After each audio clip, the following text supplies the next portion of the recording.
Hürmetli vatandaş, bugünkü leksiyalarımızı başlayımız. Leksiyası da gacırız, Washington'dan sözleyimiz. Bugün çislağış 2023 yıl 6. ayının 13. günü, haftaga seyşembe vatandaş. Keçip kaldım, keçirenler vatandaş. Şimdi bu iş boptur diyen insanda. Bugün sözlerge sözleydiğin alayda ciddi haber yok. Lakin vaziyet, ciddi vaziyet yok. Ki şundaqda mağaz Ukrayna, Rusya oturuski uruş, qaysi davrga kirdi.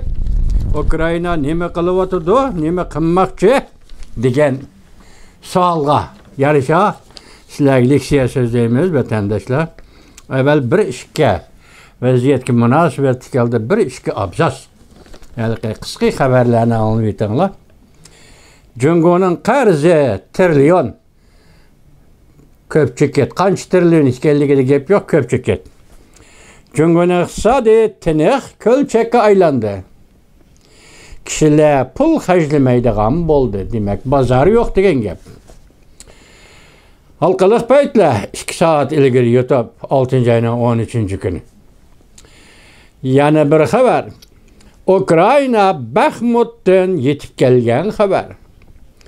Ukrayna armiyasi Bakhmut shahar markaziga kirib keldi. Yer shahri obzori 6 ayning 13 kuni yotib. Yani bir xabar. Germaniya boshlamchi bo'lib NATOning tarixdan birga eng zo'r havo armiya manveri, yani yaqinda boshlanadi. Vazir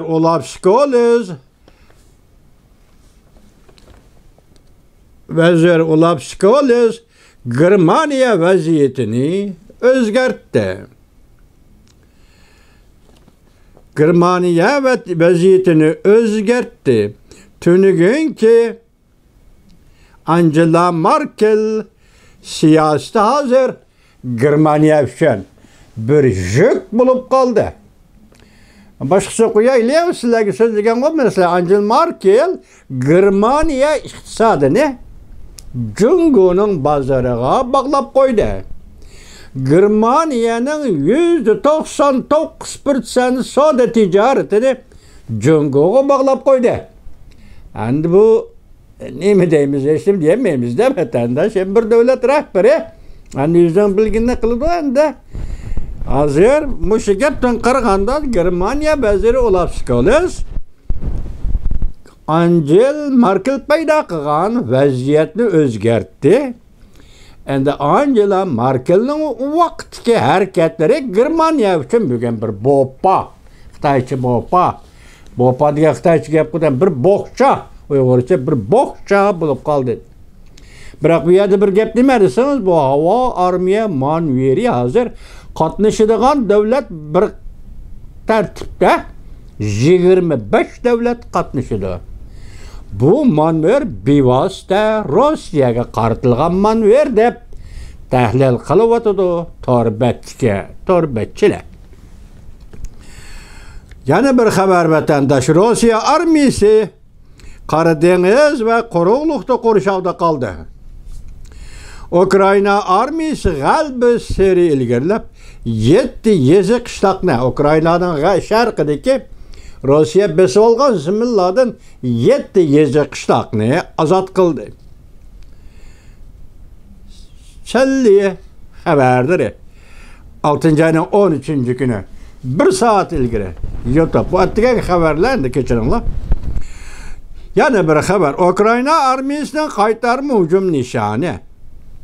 Besib elingan barliq zaminni qaytarib elish. Mana bu katta mavzu gap. Ukrayna armiyasi Rossiyaga kirib tajovuz qilib besib olgan barliq zaminni qaytarib elish. Endi sizlar tasavvur qilinglar, yaqindan beri Jungoning Tinchlik elchisi Lixoy Ukrayna Yevropani ziyorat qildi. Dastak nima? Masalan, Rossiya besib olgan zaminlarni e'tirof qilish hisobiga Rossiya Ukrayna o'tirishi tinchlikni o'rnatish yoki tinchlik suhbatini boshlash degan. Bugun nerda qoldi bu?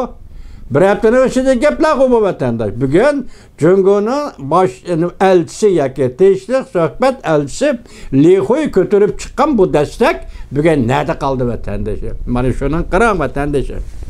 Gap mana shundoq bo'ldi vatandoshim. Bir yerda qilib qoldi Jungo ham buni qatnashi deganda. Hozir yana ta'kidlasak arliq nima degandim? Salohiyatım yo'q. Ukraina Rossiyaga urushni tinch yo'lda hal qilaman deyish salohiyatım yo'q. Bunda salohiyatda tayyorlagan emas. Bu yo'q degan. Keyinchi Jungo tinchlik suhbatiga qatnashsa qarshi olamiz. Hatto Fransiya prezidenti Macron nima degan edi? Agar bu yig'in shundoq echiladigan bo'lsa, men Fransiya Parijda bu suhbatni etishni va boshlashni qarshi olaman, men tashkillayman degan edi ya. Mushu vaziyat 15 kun ichida deyli. Yevropa butun dunyoda oldi kayni bo'lib o'ttirg'i chiqqan vaziyatlar vatandoshlar. Endi mavzu ajoyib qo'yilibdi deganda nima deydi? Rossiya besib ilingan barliq zamindan chiqib ketish, biz Ukraina armiyasi buni qaytarib olamiz. Endi bu oxirgi xulosa, oxirgi nuqta. Undash qo'yildi degan gap vatandoshlar. Bu xabar 6-oyning 12-kun erkinlik vaqt gazeti, Tayvanning gazetida e'lon qilindi. Xabar mundaq boshlandi. Ukraina armiyasi sharq tarafda qaytarma hujum boshladi. Prezident Zelenskiy 13 kunlik kashda suhbat e'lon qilib, kurash qiyin bo'lyapti, lekin armiya g'alaba sari ilgirlab, besib olgan zaminlarni qaytarib oladi. Prezidentning maslahatchisi, Zelenskiyning maslahatchisi Igor Jokwa Ukraina armiyasining eng oxirgi nishoni Krimiyani. Diqqat vatandosh, Krimiyani biz sizlarga nima dedik? Ukraina Rossiya urushi bo'lyapti.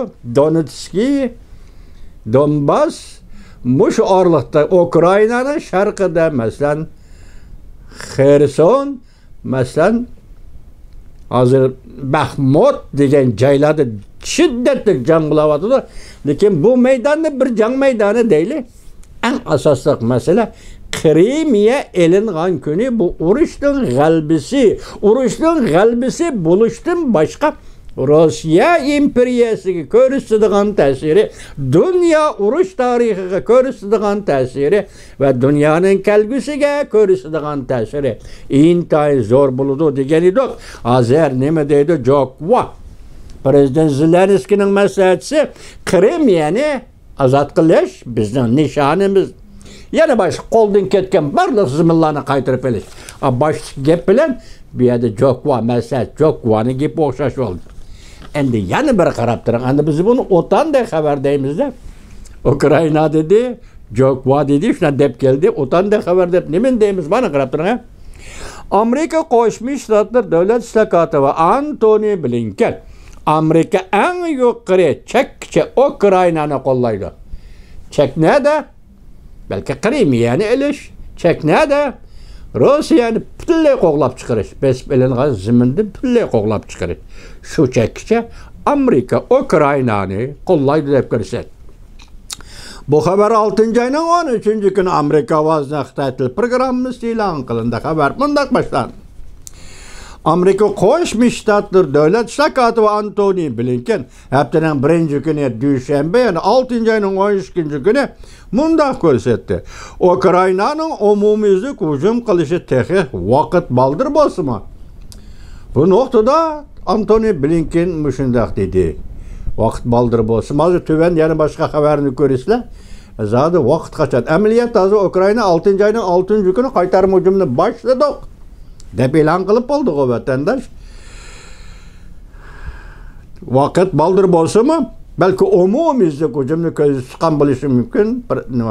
Davlat ishlar kotibi Antony Blinken. Washington shuningdek Ukraina Rossiya besib olgan zaminlarni cho'qim qaytarib oladi. Mana. Başnimdidoq Zelenskiy nim dedi? Başnimdidoq Zelenskiyning maslahatchisi Jokwa nim dedi? Andana qisqa xabarlarda nima deyildi?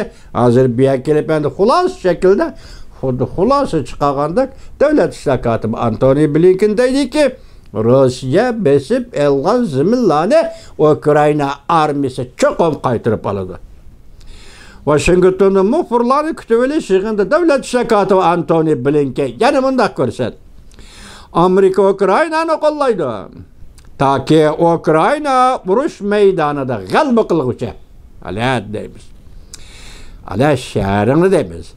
Kişilər pərəz qılalaydı ki, NATO'nun Vernis'te ötküzülediğin yuqori dərəcəliklə yığını siyaset katlimı ve əməliyyat katlimı da Ukrayna'nı bütün küçülen kollaydı. Litva'nın payitahtı Vernis'te 7. ayda NATO azad devlet başçılarının yuqori dərəcəliklə yığını açıldı. Vatandaş yığılla kayni kilovatını koşun ama 5. ayının 20. günü, 21. günü, 22. günü Hiroşima Japonya'da 7 devlet yığını. Yani koyup durayla mı? Göppür lazım. NATO'nun yığını. Onun üstüne plan büyük 7. ayda NATO Japonya'da iş başkuruş ordu kurmakçıydı vatandaş. Şu yığın açılıştın burun biz Ukrayna'nın meyli siyaset katlamında ya şu yığın mezgilden yığın deyken biz Ukrayna'nın meyli siyaset katlamında ve yana meyli əməliyyat katlamında bütün